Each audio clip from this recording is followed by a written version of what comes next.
बिहार में नई सरकार की आहट, 14 अप्रैल को इस्तीफा और 15 को शपथ की तैयारी। मंत्रिमंडल में किसकी किसकी होगी नाम, तस्वीर हो गई है लगभग साफ। नमस्कार, आप देख रहे हैं सिटी पोस्ट लाइव। मैं हूं सृष्टि राज। बिहार की राजनीति में इन दिनों बेहद गर्म है और नई सरकार के गठन को लेकर सियासी हलचल भी अपने चरम पर पहुंच चुकी है। सूत्रों के मुताबिक मुख्यमंत्री नीतीश कुमार 14 अप्रैल को अपनी आखिरी कैबिनेट की बैठक करेंगे और उसके बाद इस्तीफा दे सकते हैं। इसके बाद 15 अप्रैल को नई सरकार के शपथ ग्रहण की तैयारी चल रही है। अब इस संभावित घटनाक्रम के बीच अब मंत्रिमंडल गठन को लेकर तस्वीर धीरे धीरे साफ होती नजर आ रही है।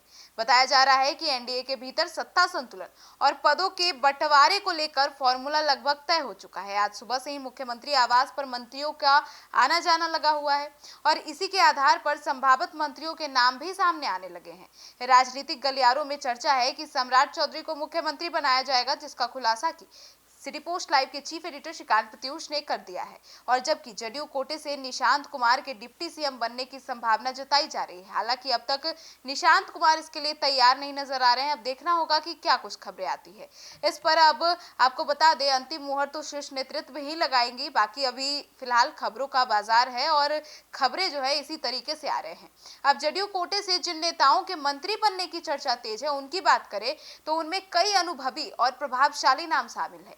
संभावित सूची में विजेंद्र यादव, विजय कुमार चौधरी, श्रवण कुमार, अशोक चौधरी, लेसी सिंह, मदन सहनी, जमा खां और सुनील जैसे नेता शामिल बताए जा रहे हैं। अब इन सभी नेताओं को उनके अनुभव, संगठन में पकड़ और सामाजिक समीकरणों के आधार पर जगह मिलने की संभावना है। अब इसी बीच सिटी पोस्ट लाइव के चीफ एडिटर श्रीकांत प्रत्यूष द्वारा किए गए एक बड़े खुलासे ने इस सियासी चर्चा को और तेज कर दिया है। उनके अनुसार जदयू कोटे से मंत्री बनने वाले की सूची में विनय चौधरी, जो कि दरभंगा से विधायक है, और शीला मंडल के नाम भी सबसे पहले सामने आए थे। अब यह दावा अब राजनीतिक हलकों में चर्चा का विषय बन गया है और इसे संभावित मंत्रिमंडल की दिशा में अहम संकेत माना जा रहा है। अब देखना होगा कि इन तमाम जो खबरें आ रही हैं इनमें कितनी सच्चाई है।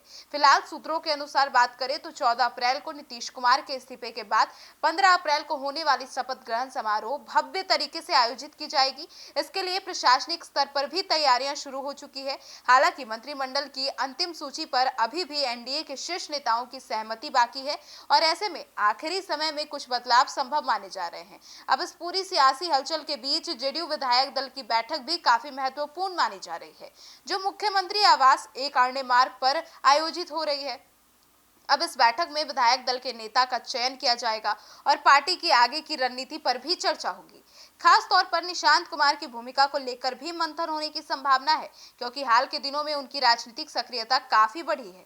अब राजनीतिक विश्लेषकों की बात करें तो उनका मानना है कि आने वाले 24 से 48 घंटे बिहार की राजनीति के लिए बेहद निर्णायक साबित हो सकते हैं। अब सत्ता परिवर्तन, नए चेहरे और संगठनात्मक संतुलन, इन सभी पहलुओं पर गहन विचार विमर्श जारी है।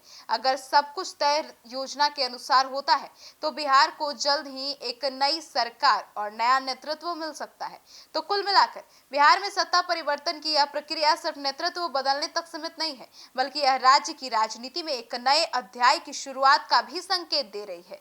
अब सभी की नजरें एनडीए नेतृत्व में अंतिम फैसले और 15 अप्रैल के शपथ ग्रहण समारोह पर टिकी है, जो राज्य की सियासत की दिशा ही बदल देगी। अब आपकी क्या राय है, जरूर बताइएगा। धन्यवाद।